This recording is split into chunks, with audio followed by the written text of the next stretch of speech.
So the three things I've heard over and over again mentioned happening week one when he's president is pardoning the January 6th rioters, mass deportations, and rolling out removal of fluoridic water from America.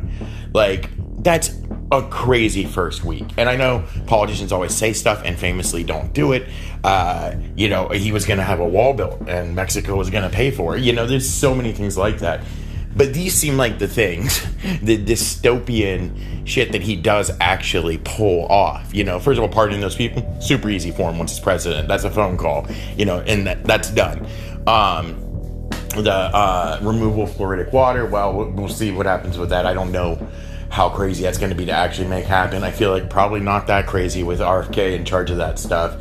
And then the mass deportations, well, we've already seen him round up people and put them in concentration camps. So I don't put that past him at all. Those things that are truly evil and benefit a lot of companies that they're going to hire to round these people up and build these cages and do all this different stuff.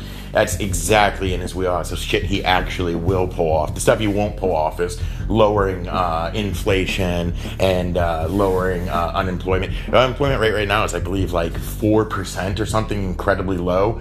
I guarantee that's going to go up a lot in 2 years. By 2 years from now, it'll be at least double, if not more. The fluoride thing is weird. You've mentioned that a few times. And RFK seems to be insistent that fluoride is... and I know you're probably familiar with this conspiracy as well, but that goes back to, like, the third eye. The idea that the fluoride is meant to, shut off the third eye in your brain so you don't have the spiritual connection. I mean, is that really what RFK thinks is going to happen if they take the fluoride out of the water? I'm kind of curious about that, because I always knew that was like, I used to believe in like spooky spiritual shit like that, and then you learn a little bit more about things and it's like, okay, that's obviously nonsense. But I just wonder, like, I wonder if they're really going to pull that off and like what that really looks like. I don't know. Maybe we will all get like spiritual laser beams coming out of our head. I guess that would be small consolation. Yeah, that's been the standard conspiracy theory, or that it's used for some kind of mind control or just mind numbing stuff like that, which is just ridiculous. But what will happen, I mean, as far as being curious as to what happens, it's happened. There are like counties and states that have done it before. I don't know about full states, but there are areas that have done it before, remove the fluoride. And what happens is, over the next couple of years, all the kids get really bad cavities because of, American food and how it is. Which is another thing. Like, so there are conspiracies like that with the fluoride all the time, shutting off the third eye and silly stuff like that, right? But one of what I would consider the more credible conspiracy theories like that is the high fructose corn syrup one. I don't know if you're familiar with that, but up until some point in the 70s, late 70s, early 80s, soft drinks were sweetened with sugar. But after a while, big companies switched over to high fructose corn syrup, or a mixture of the two.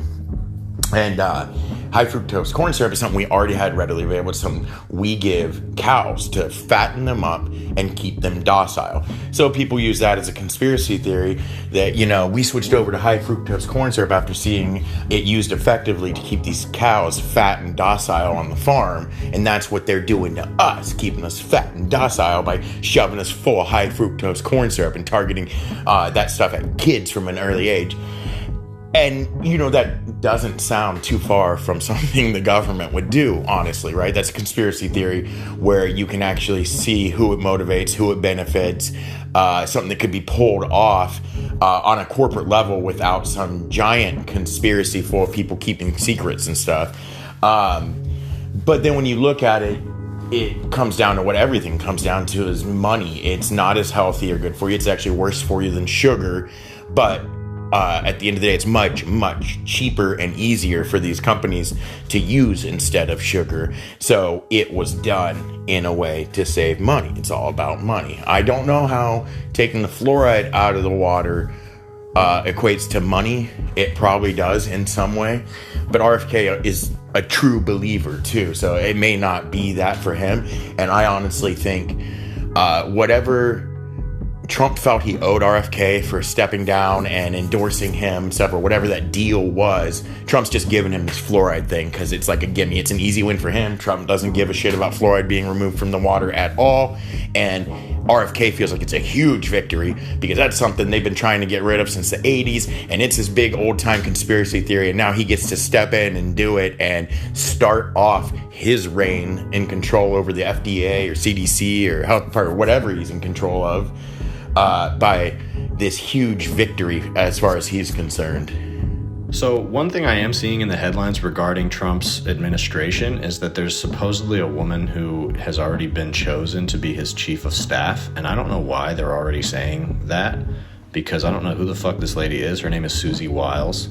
And she has made some statements. She said something along the lines of the clown show is not going to be getting anywhere near the administration. So that seems to be meant to put a message out that people like RFK Jr. and Tulsi Gabbard and Elon Musk are not going to be able to just act like idiots in the halls of power. I don't really believe that. Last time around, chief of staff was one of the positions that he moved around the most because the chief of staff was always trying to rein him in, always found some way to sort of do it for a little while, and then they would piss him off and he would get somebody else. I think he ended up with Mark Meadows as his chief of staff last time after like 4 different people, and Mark Meadows was the one who ended up being a conspirator with him for January 6th and trying to overturn the election, and I believe testified against him. So that's his track record with chiefs of staff. I don't know why this lady thinks she's going to be able to, run a tighter ship when Trump is involved. I don't know why any of these people think that they're going to be able to do what they think they're going to do. You know what I mean? Like, I just don't.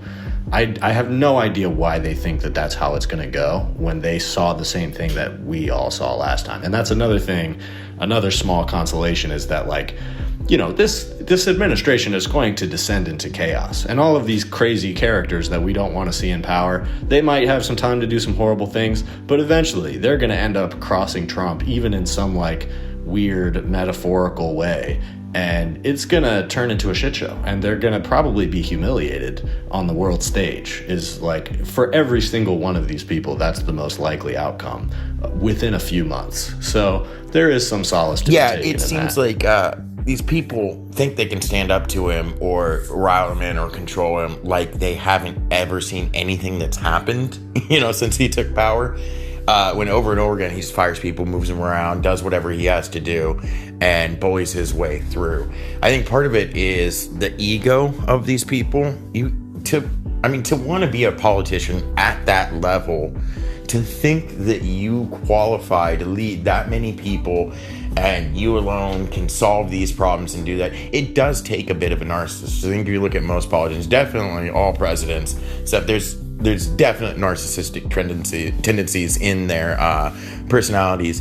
And you see that a lot of high-level politicians and stuff because it's kind of what the job attracts. And so you get these delusional assholes that think, surely not me. He's not going to be able to do that to me, which is just crazy. Or you have the exact opposite, people that are fucking terrified of him and willing to do whatever he says. Tulsi Gabbard said at some point in like the final days of the election, she said, the good thing about electing Trump is you don't just get one president, you get 6 presidents. You get me, RFK Jr., Donald Trump, Elon Musk, and she had 2 others. I don't remember who the fuck the other ones were. And I was just like, how delusional are you? She can't be that delusional. She has to know that that's not, there's absolutely no chance of that happening. And, even for somebody to be anywhere near Trump, even having in their mind that they have as much power as him, he is not going to tolerate that because they have no leverage. They have no leverage. The only reason he's ever going to respect somebody like Mitch McConnell or somebody else like that he has to deal with is because they have leverage, and that's it. Like, he's not going to work with you because why? Because you helped get him elected, because you rallied for him? I promise you he does not give a fuck about that the second he is sworn in. Oh, 100%. It is definitely, what have you done for me today? As soon as, something's over with him and someone else, he doesn't feel he owes them anything. He's not going to let them have any kind of power, nothing. And I think she's saying what she wants to say to her people, what she thinks she needs to say to them, but I don't think she even believes that. Well, and if you think about it, with Jeff Bezos and the Washington Post, and then Elon Musk with Twitter, and then some of the weird stuff that's going on, even with the New York Times, or like there was that moment where there was that weird ass fucking CEO for CNN that was like pulling them to the right and had Trump on and gave him all this favorable coverage, and that was under the orders of David Zaslav, and Zaslav only got rid of that guy because he absolutely had to, you know. So we might be seeing a moment of like full corporate media coalescing around essentially right-wing fascism under Trump, you know, both out of, what are they saying? They're calling it preemptive obedience, or some phrase like that is floating around in terms of like basically obeying a regime that you expect to be repressive before you actually have to, before they're actually in power, because you expect to and you want to remain in favor with them. And so, I mean, if you have the Washington Post basically helping Trump, you have Twitter helping Trump, Facebook has always helped Trump, you know, you have all these billionaire controlled platforms that are the way that we get all of our information, and you know, all of it is being used as political political like strategy. And that's the kind of thing that Bernie Sanders, my boy Bernie Sanders, is always talking about. But we may be seeing a real moment of like the coalescing and consolidation of that power, because it's always been there, and our media has always been sort of controlled by those type of forces, but I don't think ever so blatantly. And it'll probably only get worse during the Trump administration, which means the coverage of him probably will get better.